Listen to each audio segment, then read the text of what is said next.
alam semesta ini sama dengan Allah adanya, bersamaan dengan Allah adanya. Walaupun alam semesta ini akibat dari adanya Allah. Ada Allah, maka Allah menjadi illah, al-illatul ula, kemudian ma'lulnya adalah alam. Tapi adanya bersamaan, seperti adanya matahari pasti ada siang. Kenapa? Karena Allah itu maha sempurna, al-illatul kamilah, al-illatul tammah, elat yang atau sebab yang sempurna. Kalau ada Allah belum ada alam, berarti Allah bukan tidak sempurna. Itu cara berpikir para filosof. Kemudian ketika Allah ada, kemudian tidak ada alam, baru setelah katakanlah sejuta tahun atau katakanlah sejuta tahun baru ada alam. Maka antara Allah dan alam itu apa namanya? Ketika Allah qadim satu, alam belum ada, masih Allah belum ada, maka baru ada setelah 1000 tahun, katakan angka saja ini, cuma angka aja. Itu antara Allah dan 1000 tahun itu apa yang ada? Di situ pasti ada masih Allah. Berarti masih Allah itu alam yang dikatakan oleh masih Allah. Kemudian kenapa Tuhan memilih zaman tertentu 1000 tahun? Kenapa enggak 999? Kenapa enggak 1000 tahun? 1001? Kenapa? Pasti ada sebab. Kalau ada sebab, berarti Allah terpengaruh oleh sebab itu. Kalau tidak ada sebab, berarti Allah menciptakan alam. Apa? Bahasa Jawanya tambah nganggur, tambah nganggur apa? Iseng daripada nganggur. Jadi mengapa Allah itu pilih mewujudkan alam dalam waktu tertentu? Kalau jawabnya ada faktor yang menjadikan mempengaruhi Allah memilih waktu tertentu, berarti Allah kalah, terpengaruh oleh sesuatu itu. Kalau nggak ada apa-apa, berarti Allah menciptakan alam ya daripada nganggur lah, iseng-iseng aja. Padahal di Quran dikatakan menciptakan alam bukan abath, bukan main-main. Nah, kemudian datanglah Imam Asy'ari mengatakan bahwa Allah tidak nganggur. Begitu ada Allah belum ada alam, tapi ada namanya ta'alluq soluhi. Ketika nanti sudah ada baru ta'alluq tanjizi. Para filosof tanya lagi, ta'alluq soluhi itu Allah apa bukan? Kalau jawabnya bukan, berarti ada yang bukan Allah bersama Allah. Walhasil menurut para filosof, alam qadim fi zaman, hadith fi dzat. Imam Ghazali mengatakan pendapat ini bisa menyebabkan para filosof kufur, keluar dari agama, karena jelas sekali bertentangan dengan nas Al-Quran yang mengatakan bahwa hanya Allah yang qadim, masih Allah itu hadith. Banyak sekali alasan-alasan Imam Ghazali, tapi semuanya itu dalam hal perdebatan falsafah yang kemudian nanti akan disalahkan oleh Imam Ibn Rushd dengan kitabnya Tahafutut Tahafut, rancunya Ghazali dalam menulis kitab Tahafutil Falasifah. Kedua, kafirnya para filosof mengatakan Allah tidak mengetahui juz'iyah. Allah la ya'lamul juz'iyat. Jadi Allah hanya tahu yang universal, yang general. Api mendekati kertas ya terbakar, itu aja taunya. Bahwa hari ini ada kebakaran Allah nggak tahu, sebab ilmu Allah la ta'alaq biz zaman wal makan. Kalau Allah tahu sekarang ada kebakaran, berarti ilmunya Allah tergantung atau terkait dengan zaman sekarang. Kemarin ada kebakaran, Allah tahu, berarti Allah ilmunya terbatas dengan kemarin. Nah, Allah tahunya cuma kalau ada api mendekati kayu atau ada konslet arus pendek ya kebakaran, itu aja tahunya. Bahwa sekarang ada gedung kebakaran Allah tidak tahu. Kenapa? Karena Allah tahu sekarang ada gedung kebakaran, berarti ilmunya Allah disifati dengan sekarang. Padahal ilmunya Allah tidak bisa terbatas oleh waktu dan ruang. Panjang perdebatannya ini, ya enggak. Itu aja secara umum dulu. Yang ketiga, pendapatnya para filosof yang kedua ini menyebabkan para filosof kafir.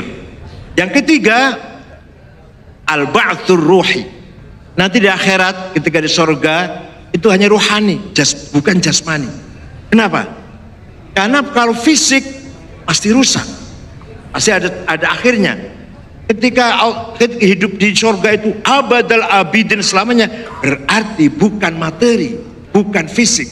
Karena tabiatnya nature-nya materi akan berakhir rusak.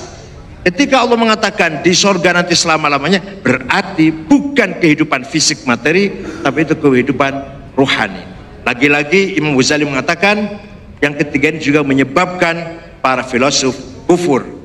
Dengan apa? Dengan dalil-dalil Al-Quran yang menegaskan bahwa Allah mengetahui juz'iyat dan nanti hidup di akhirat adalah hidup yang fisik dan materi. Itulah yang terangkan dalam kitab Tahafudul Falasifah. Walhasil, apa tujuannya? Tujuannya hanya satu. Imam Ghazali ingin menghancurkan pengaruh Aristoteles. Aristoteles selalu berpikir sabab dan akibat, as-sabab wal musabbabat. Yang ada ini pasti sebab akibat, sebab akibat, ilat ma'lul, pasti itu. Nah, Aristoteles sangat dikagumi oleh filosof baik muslim maupun oleh pelajar-pelajar lah intelektual muslim. Maka Imam Ghazali tujuannya menghancurkan wibawanya Aristoteles. Tapi Imam Ghazali sebenarnya tidak anti filsafat. Asal filsafat itu masih mengakui adanya Allah. Maka Imam Ghazali sebenarnya sangat kagum dengan filsafat Neoplatonisme atau Plotinus, yang di sana ada Allah atau al-khairul mahad, kemudian akal kulli, kemudian nafsul kulli, baru alam materi. Ini Imam Ghazali menerima tentang filsafat itu. Bahkan kalau kita baca Ihya Ulumuddin, banyak sekali Imam Ghazali mengambil dari Homerus, dari Plato, dari Empedokles dan Pythagoras, banyak kutipan-kutipan di Ihya Ulumuddin. Dan kemudian Imam Ghazali mengatakan bahwa filsafat itu rancu, tidak bisa menjadikan orang ini berkualitas, atau dalam kehidupannya tidak mungkin benar kalau hanya berpegang pada filsafat. Maka Imam Ghazali coba-coba dulu asalnya masuk ke dunia tasawuf. Pertama kali beliau menulis Minhajul Abidin, bukan kitab tasawuf, bukan. Ini baru metodologi ibadah. Supaya ibadah itu berkualitas, maka begini. Itu ditulis dalam kitab Minhajul Abidin. Laisa min kutubit tasawuf. Ada faqat Minhajul Ibadah. Kemudian Imam Ghazali coba-coba menulis tasawuf, banyak sekali. Al-Hikmah fi Makhluqatillah, Sirrul Alamin, Mishkatil Anwar, dan lain-lain. Puncaknya adalah Ihya Ulumuddin. Di dalam kitab Ihya, Imam Ghazali separuh awal bicara syariat, dari babul ilm, babul miyah, babul toharo, babul sholah, dan seterusnya. Separuh akhir dibagi dua, Rub'ul Muhlikat dan Rub'ul Munjiat.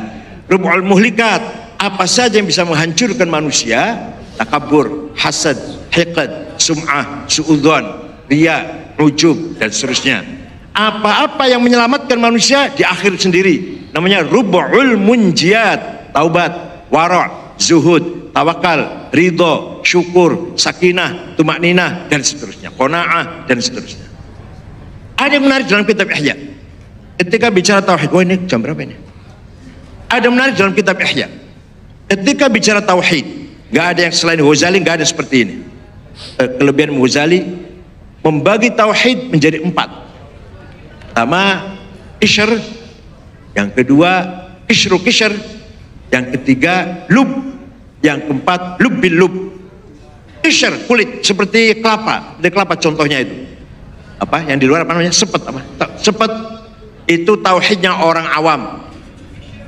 Mulutnya mengatakan la ilaha illallah wa qalbu ghafil. Hatinya lupa dengan makna dalil. Ini sepet ya. Kulit kelapa yang di luar itu loh. Al-Jawzul Hindi kishru مش موجود في العربية كثير هنا في مش عارف أن الإمام غزالي يمثل بالجوز الهندي. أنا أعرف لماذا هو يمثل أو جاء بالمثال الجوز اللي معناه مش موجود في دول الشرق الأوسط في إندونيسيا ماليزيا كثير. جوز الهندي kelapa له قشرين قشر وقشر بعدين له lub walub bin lub. Jazul Hindi, kulit seperti yang paling luar itu tauhidnya orang awam. Barangkali kita barangkali kita nggak usah ngaku khosoh lah, ini awam lah. mengatakan la ilaha illallah wa qalbuna ghafil an ma'na. Mulut lisan hanya mengatakan la ilallah, hati kita kosong, tidak dibarengi dengan arti dan penghayatan. Itu mulut kita itu setiap hari seperti itu. Ini mulut masih halus loh. Kalau mau kasar cangkem kita. Alsinatuna kadibah, alsinatuna ghafilah, nahnu ghafalah. Lisanuna yaqul la ilallah wa qalbuna ghafil. Wa qalbuna yuhibbud dunya wal jaw wal mal wal fulus wa deposito wal bank wa bursa efek wa sayarat wa nujum manasib. La ilaha illallah wa qalbuna fulus.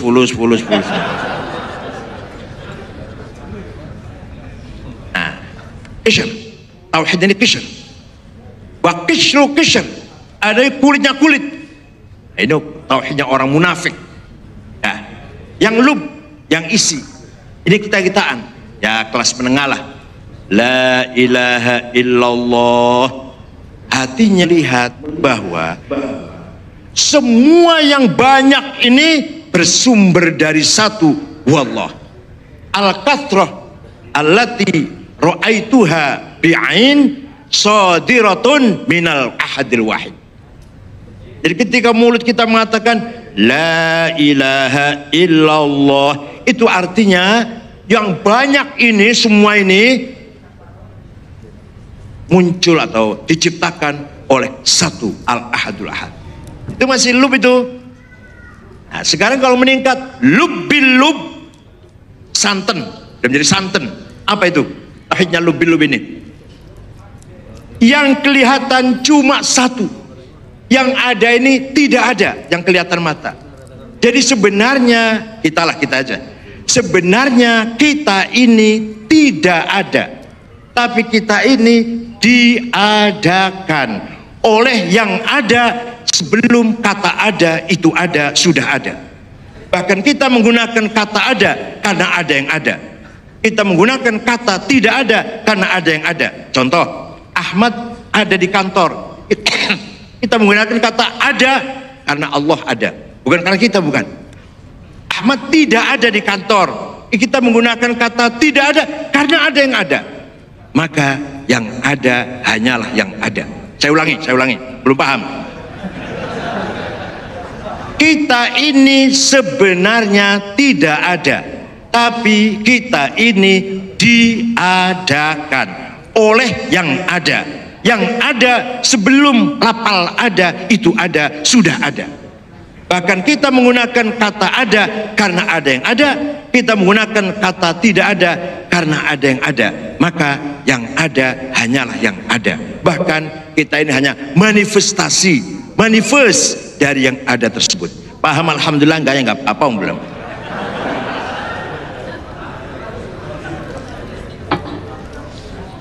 Nah, maka sebenarnya yang ada hanyalah Allah al-qaim binafsih, qiyamuhu bidzatih. Kalau yang adanya diadakan berarti tidak ada. Wal adam. Kalau adanya diadakan, kita ini hanya HGU, hak guna usaha.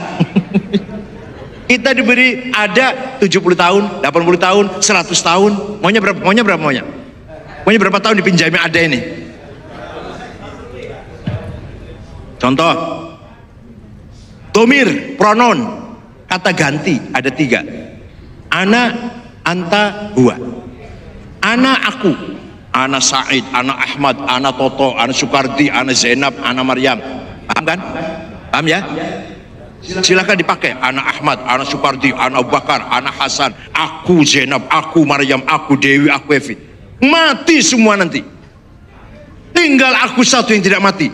La ilaha illa ana. Tidak Tuhan kecuali ana. Artinya la wujuda illa ana. Tidak ada yang ada kecuali ana, kecuali aku. Artinya puncaknya nih, puncaknya. Artinya la ana illa ana. Tidak ada aku kecuali aku. Aku Ahmad mati, aku Hasan mati, aku Toto mati, aku Sukardi mati, aku Zainab mati, aku Maryam mati. Tinggal aku Allah. La ana illa ana. Oleh karena itu zikirnya orang khawas, Zikirnya bukan la ilaha illallah, ana. Aku itu zikirnya yang paling top itu. Zikir khosoh ana. Zikirnya orang awam la ilaha illallah, zikir yang ulama la ilaha illallah, tingkat lagi khos la ilaha illa anta, khosul khos la ana illa ana, puncaknya ana. Alah, nggak paham ini, ya jelas nggak paham ini.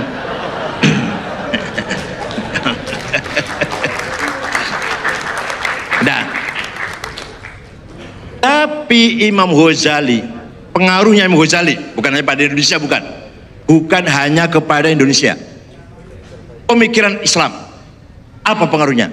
Imam Ghazali berhasil mentaufikkan, mengharmoniskan antara syariat dan tasawuf. Belum Ghazali, fuqaha dan sufiyah sering bertengkar.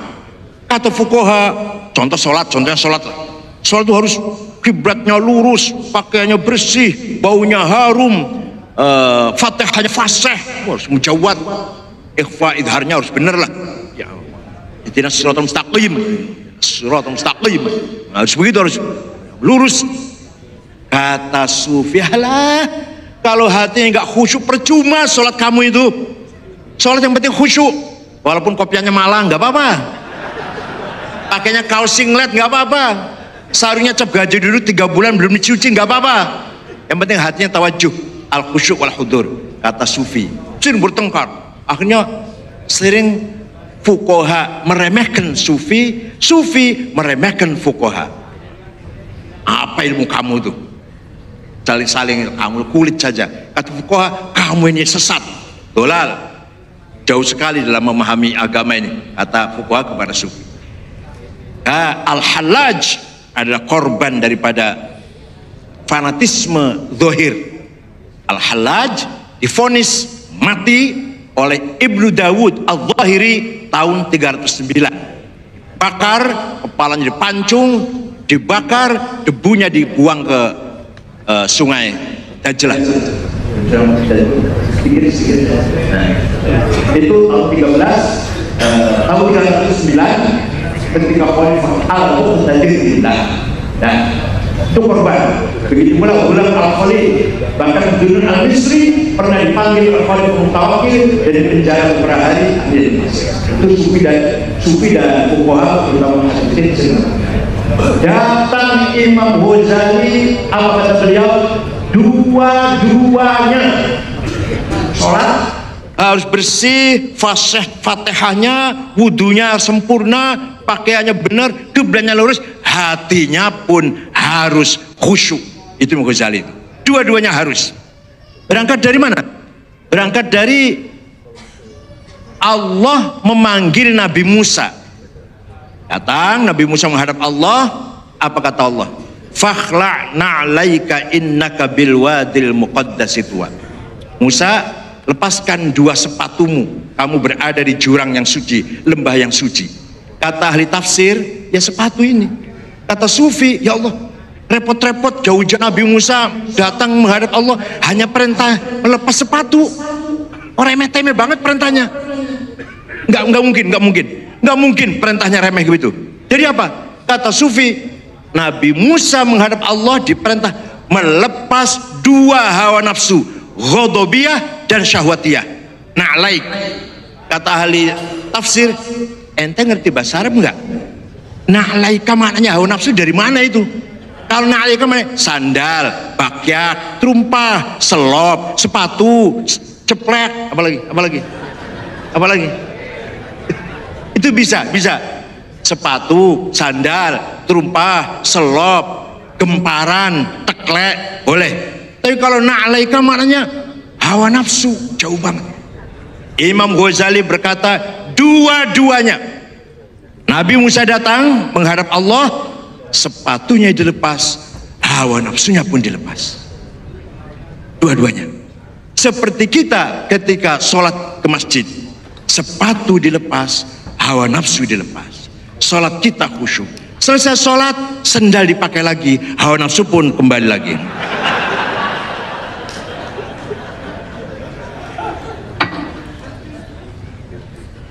Itu Itu Imam Ghazali dalam rangka menggabungkan antara syariat dan hakikat. Beliau mengatakan hakikat adalah fondasi, syariat adalah atap, al-haqiqah al-asas, wa syariah as-saqaf, wal jidar, tembok keliling, al-akhlaqul karimah. Ada fondasi, tidak ada atap, bukan rumah. Ada atap tanpa fondasi, ya ambruk. Ada fondasi, sudah ada atap, belum ada tembok keliling, ya belum rumah. Maka hakikat, akhlakul karimah, baru bicara syariat. Itu berarti Imam Ghazali. Terserah mau setuju apa enggak, terserah Imam Ghazali, Hujjatul Islam. Wahabi enggak setuju, Wahabi enggak setuju, syariat dulu. Masya Allah, sweeping, solu. Sholat itu diperintah, sholat itu khusyuk. Sholat itu diperintah, toko harus tutup, solu, dipaksa sholatnya nggak akan khusyuk, sholatnya dipaksa, entah wudhu apa enggak itu, yang penting toko tutup lari sholat tuh. Tapi kalau Imam Ghazali mengatakan yang penting al-hudur wal khusyuk. Yang menarik lagi, Imam Ghazali berani mengkritik batiniyah, dan itu atas perintahnya Khalifah Al-Mustadhiri. Beliau menulis kitab Fadaihul Batiniyah, kejahatan orang-orang kelompok kebatinan. Itu Al-Afwan Sidi min Iran, Al-Batiniyah tasdur min ajnabiyah laisa min Quran wal hadis. Durus alafu durus wal bahaiyah wal qadyaniyah allati la ya'tarif bi wujudi syariah, alawiyah alladzina la yusallun illa marratain fi sanah, al-Idul Fitri wa Idul Adha faqat. Kelompok batinnya al-alawiyah, nusairiyah, durus, bahroh itu ada di Bali, ada Syiah Bahroh di Bali ada. Itu tidak tidak meyakini sholat wajib. Maka sholatnya setahun cuma 2 kali, Iri dan Idul Adha. Itu batinnya di Timur Tengah. Kalau batin di Indonesia banyak banget. Sabto Darmo, Gotoloco, Darmo Gandul, Sambelun, Subud, Kaharingan, Kapitayan, Karuhunan, Sunda Wiwitan. Barangkali ada 215 ada. 215 yang oleh Mahkamah Konstitusi akan dimasukkan dalam KTP. Nanti agama banyak sekali nanti, Parlin, Karuhunan, Sunda Wiwitan, Sabto Darmo, Darmo Gandul, Gotoloco, Sambelun, Subud, dan seterusnya. Ada batin di Indonesia, saya batinnya di Syarqil Ausat. Kebatinan itu ada yang masih dekat dengan Islam, ada yang jauh dengan syariat, ada yang menghina malah. Sarengat itu apa?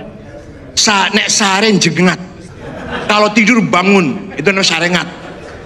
Mekah itu mekaka, Mekah itu artinya buan yang Mekah itu mekaka. Ini kebatinan sangat jauh dari agama. Ada yang agak dekat ada. Walhasil batiniyah la ya'tarifuna biwujubis syariah. Ada maqala Imam Ghazali fil kitab Fadaihul Batiniyah Al-Mustadhiri, karena kitab itu dihadiahkan kepada Khalifah Abbasiyah Al-Abbasi Al-Mustadhiri. Kemudian dikit lagi, keberanian Imam Ghazali luar biasa keberanian. Ketika dalam kitab Ihya ada pasal namanya Asnaful Maghrurin. Asnaful Maghrurin apa artinya? Macam-macam yang orang terpedaya, yang tertipu. Beliau berangkat dari ayat Quran, ya ayyuhan nasu inna wa'dallahi haqqun fala taghurrannakumul hayatud dunya wa la yaghurrannakum billahil ghurur. Maaf, dengarkan maaf, terutama yang suka demo ini. Suka Allahu Akbar, dengarkan. Wahai orang manusia, jadi Allah pasti benar. Kamu jangan tertipu dengan dunia. Ala taghurrannakumul hayatud dunya, jangan tertipu uang, harta, jabatan, pangkat, perempuan. Itu gampang. Itu mudah itu. Mudah. Yang sulit ini, wala yaghurrannakum billahil ghurur. Kamu jangan tertipu oleh sesuatu yang kelihatannya lillahi agama, demokrasi, rakyat. Walah, rakyat apa? Isinya hawa nafsu, ambisi. Atau namanya Allahu Akbar. Dibayar aku ngerti aku. Sing bayar sapa aku ngerti. Bayangkan Pak, bayangkan nih. Coba yang tenang kita pikir. Yang tenang Pak, jangan emosi. Istiqlal untuk tidur ngeces, sholat Jumatnya di Monas, bener nggak itu? Ayo, pikir yang tenang, jangan emosi. Tidurnya di Istiqlal, jadi masjid untuk ngeces, ngiler. Tapi sholat Jumatnya di Monas, silahkan. Pikir yang tenang. Saya bukan bela Ahok, nggak. Alhamdulillah Ahok sudah di penjara, saya senang.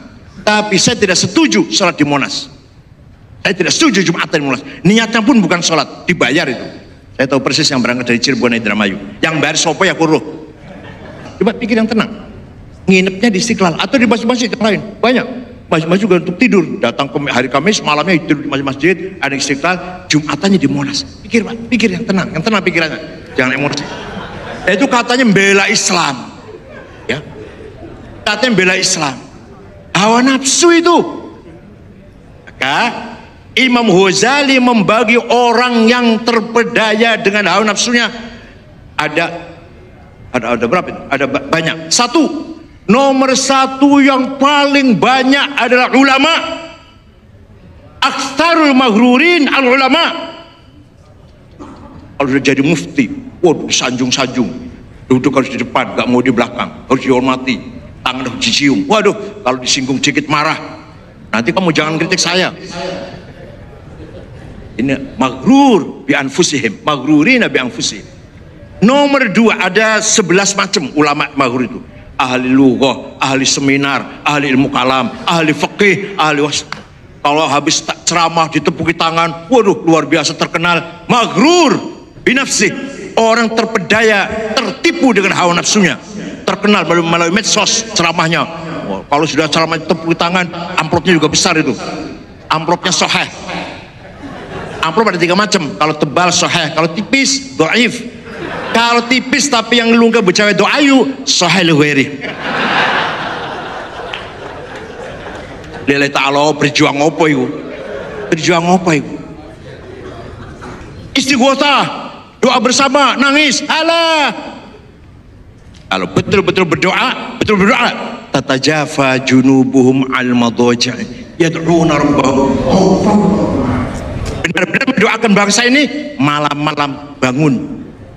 Zafa junubuhum, bangun mendoakan bangsa Indonesia dengan nangis, khaufan wa tama'a. Kalau hanya doa bersama di Monas, walas, itu duit semua itu. Ini saya hanya sekedar mengelaborasi Ghazali nih. Saya enggak. Kalau mau betul-betul Anda mendoakan bangsa Indonesia, bangun malam. Tatajafa junubuhum al-madaji' yad'una rabbahum khaufan wa la tarnafsuma ukhfiyalahum min qurtan jazaa'i ma kanu ya'malun afaman kana fasiqa la yastawun, sama sekali. Oleh karena itu, kalau Imam Ghazali mengatakan aktsarul maghrurin bi anfusihim al ulama, fuqaha, apalagi ahli fikih, wah ahli halah, ahli tanya apa saja silahkan, nanti halal semua. Nanti kawin itu bisa halal semua, bisa 11 macam. Tanpa wali ada saksi bisa, tanpa saksi ada wali bisa, tanpa wali tanpa saksi juga bisa. Fikih kan cuma untuk halah. Ya, ada lagi al-umara, pejabat, itu 6 macam. Ada 9 macam. Ada lagi al-aghniya al-maghrur bi amwalihim, itu 6 macam. Orang yang tertipu dengan kekayaannya, itu 6 macam.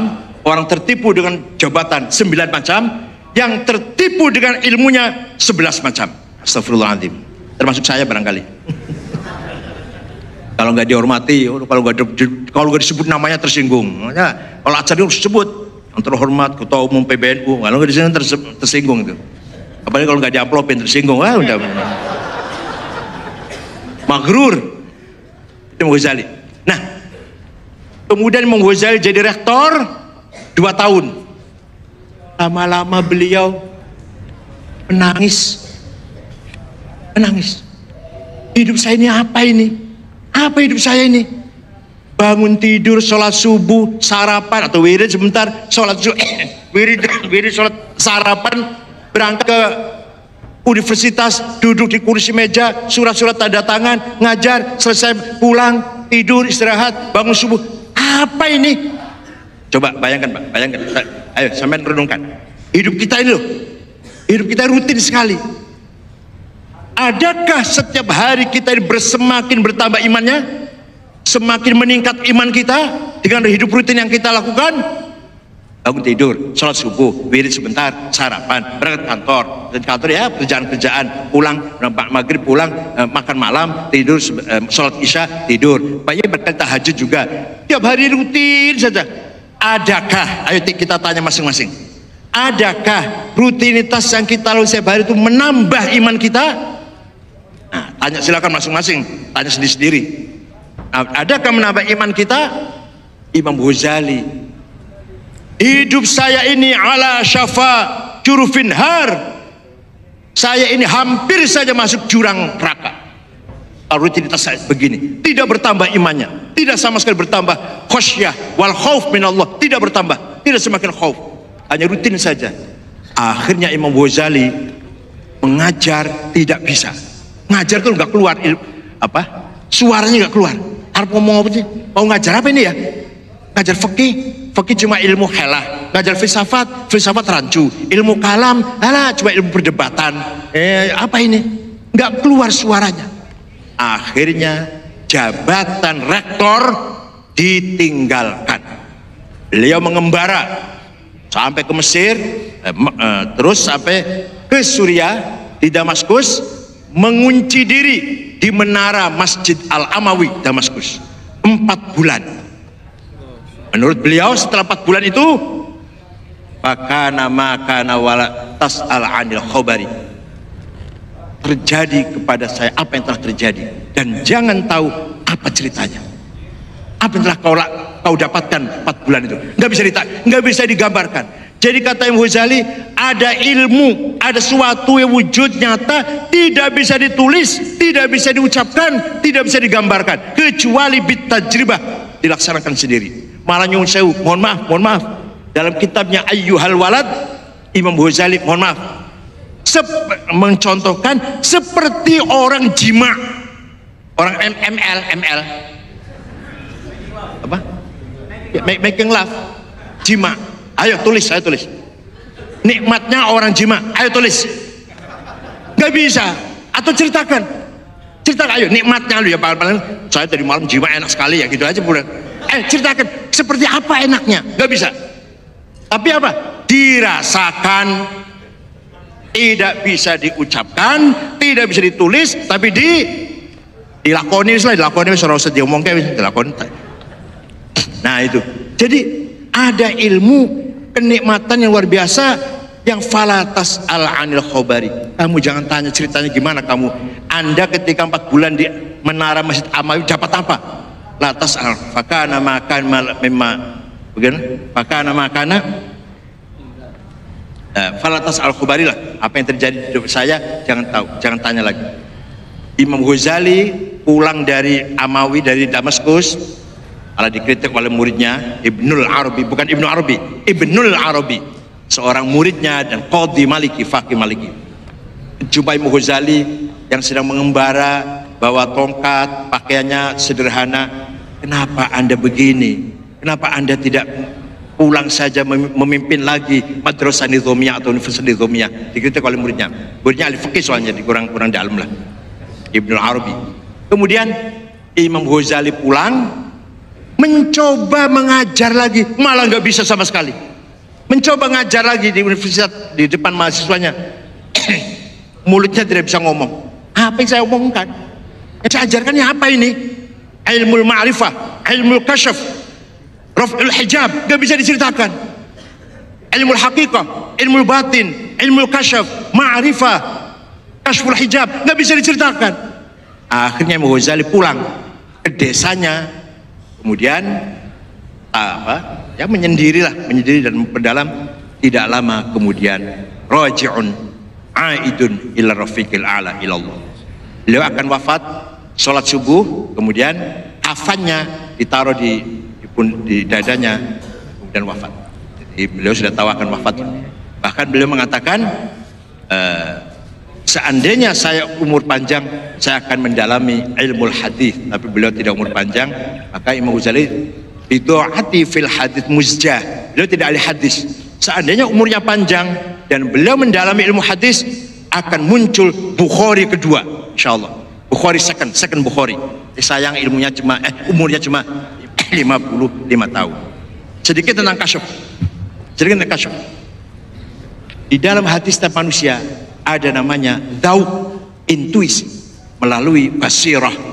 Bali insanu ala nafsihi basirah. Kalau Al-Qamar. Yang basirah ini gunanya untuk fa'alhamaha fujuraha wa taqwa, membedakan mana baik mana buruk. Wa wadainahu najdain fattabayyan rusyd min al-ghayy. Basirah, bukan basar. Ada basar, fil qalb basirah, the eye of heart. Basirah selalu menerima khawatir. Karena sebentar lagi 5 menit lagi. Ide, lintasan itu datang ke basirah. Ide, khawatir bahasa Arabnya. Khawatir ada 4. Kalau menurut Maslow itu psikolog Yahudi, manusia ini binatang. Kalau ada uang pasti ingin ngambil. Kalau orang perempuan cantik ya pasti ingin pegang. Lah kok dia nggak melakukan? Faktor luar, agama, etika, adat, norma, hukum. Jadi manusia ini sebenarnya binatang buas. Kalau ada uang yang ingin ngambil, kalau ada perempuan cantik yang ingin pegang. Aku tidak, ada faktor luar yang menekan. Maka orang yang taat agama jiwanya tidak waras. Orang yang taat agama jiwanya terganggu terus, ditekan oleh agama. Jadi kalau jiwanya normal apa? Ya harus bebas melakukan apa saja. Itu jiwanya normal nanti, sehat, melakukan apa saja. Nah, kata Ghazali tidak begitu. Khawatir ada 4. Khawatir robbaniyah, aide, lintasan, minallah, minar Rabb. Itu kalau kita semua dapat, kita semua sering kita juga dapat khawatir kebenaran. Maka Hatim mengatakan istafti qalbak al-birru matma'inna qalbuk wal ithma haka fi nafsik wa taraddad bis sadr. Tanyalah pada dirimu sendiri, kebenaran ada dalam dirimu. Nah, khawatir kalau dari Allah ini lah kita asah, kita kelola, kita pelihara, akan menjadi ilham. Ilham kita kelola, kita pelihara, kita pertajam, akan kasyful hijab. Awas jangan salah, pemahaman kasyful hijab itu kitanya yang dibuka, bukan Allah. Ini salah kalau orang mengatakan Allah itu mahjub. Salah. Masa Allah mahjub? Mahjub dengan apa? Berarti Allah itu dihalangi oleh sesuatu yang menghalangi, menutupi. Berarti tutupnya lebih besar daripada Allah dong. Kalau Allah mahjub berarti tutupnya, hijabnya lebih besar daripada Allah. Enggak, yang mahjub nahnu mahjubun. Kita yang tertutup, bukan Allah.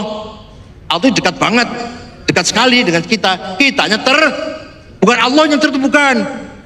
Kalau mengatakan Allah tertutup, nanti tutupnya lebih besar daripada Allah. Sebesar apa itu nanti? Gak bisa. Yang kita tutup. Nah, khawatir kalau kita pelihara jadi ilham. Ilham kita pelihara kasyful hijab. Puncaknya adalah ma'rifatullah, ma'rifatul haqiqah.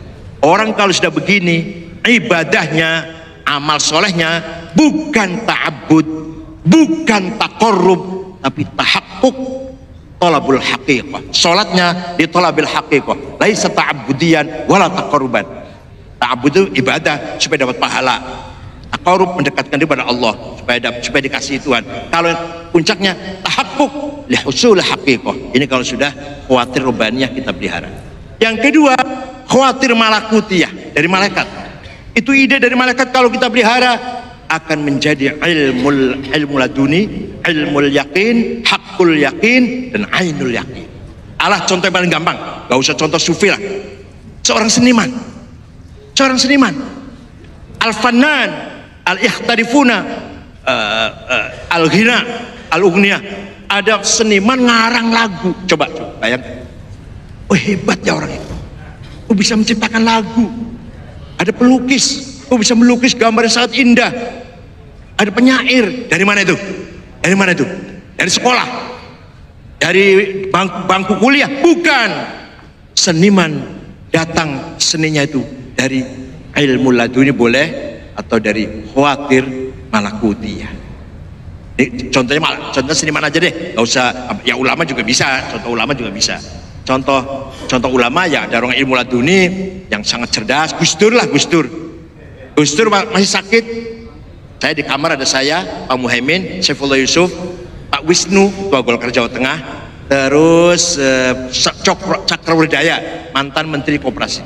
Gus Dur lagi masih agak sakit, masih dalam penyembuhan lah, pemulihan.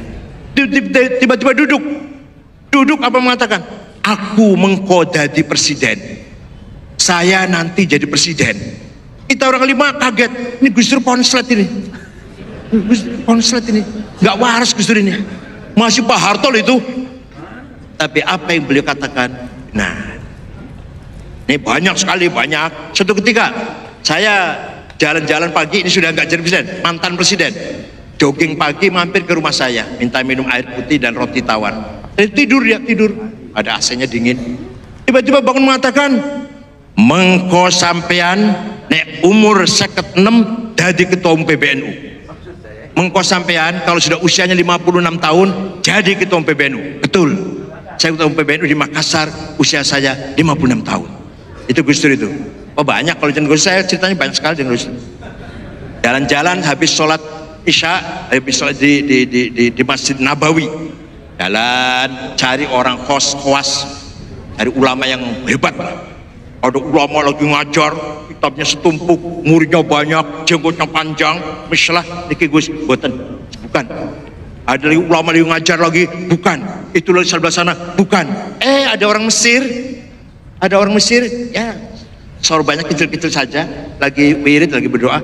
Ini katanya, berhenti di situ. Nggak ada muridnya, sedang sendirian. Nggak ada yang menganggap ulama itu. Terus saya mengatakan, saya mengenalkan, padahal beliau juga bisa bahasa Arab, tapi yang disuruh saya. Syekh, assalamualaikum. Saya ada Rais Akbar Jam'iyah di Indonesia, Jamiatul Ulama, ismuhu Abdul Wahid. Ada apa katanya? Apa yang dia mau? Yatlub minka doa, minta doa. Doa apa? Ya doa selamat lah. Doa. Ya, doa, mendoakan, sudah selesai. Orang ini lari sambil sajadahnya ditarik. Saya mengatakan begini, ya Rabb, ma dzambi hatta tu'arrifani iya. Ya Allah, dosa apa aku ini, kata orang ini. Kok jenengan buka rahasia aku pada orang ini. Waktu itu wali lagi nyamar kok. Seperti intel lagi nyamar terus ketahuan, ya itu kan punya salah intel itu, berarti kurang rapi berarti. Ini wali lagi nyamar, wali maktum an uyunin nas. Tiba-tiba Gus Dur tahu, la ya'riful wali illal wali, tidak akan tahu wali kecuali wali, yaitu Gus Dur, dan ngejak saya, jadi saya bau wali.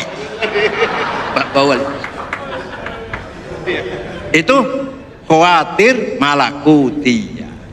Yang ketiga, khawatir nafsaniyah, hawajis nafsaniyah, hawa nafsu, syahwat maupun ghadab. Kalau orang singkat saja ini waktunya udah. Kalau Anda korupsi sudah direncanakan sebelumnya, bukan godaan setan, bukan. Itu adalah hawajis nafsaniyah dari sampean sendiri. Jangan nyalakan setan. Setan nggak bisa bikin proposal, nggak bisa punya rencana. Saya kalau sudah pejabat jadi DPR makanan begini, anggaran dibeginikan, maka saya dapat sekian. Bukan setan, bahkan sampean syaikhus syayatin. Kalau setan itu nanti yang ini dulu nafsu. Hawa nafsu itu luar biasa.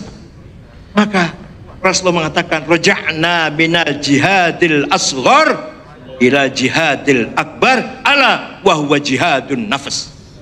Hawa nafsu ini kalau musuh Pak di peperangan adanya. Kalau maksiat, maaf, zina, minum khamr, nggak setiap hari, nggak setiap saat, ada berhentinya lah. Membunuh orang, ya paling-paling berapa kali lah. Tapi kalau hawa nafsu di pasar, di jalan, di hotel, di sekolah, di kantor, di masjid, sedang sholat, hawa nafsunya ikut. Musuh paling besar adalah hawa nafsu. Sholat ingin dipuji, sholatnya di depan supaya dipuji, riya. Sholatnya di belakang, pinggir sendal sana, supaya tidak dipuji.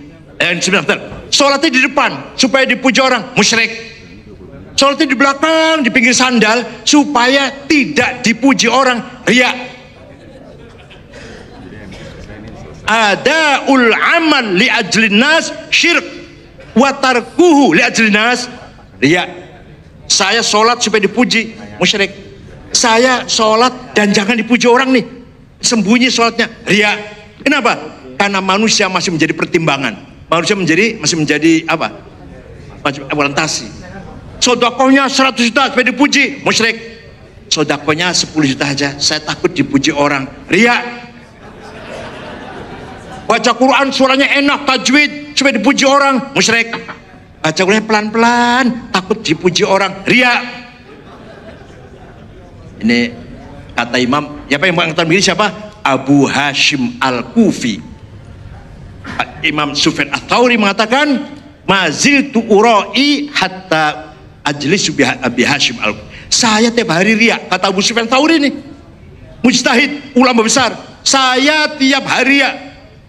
Setelah saya duduk dengan Abu Hashim, baru tahu apa arti riya.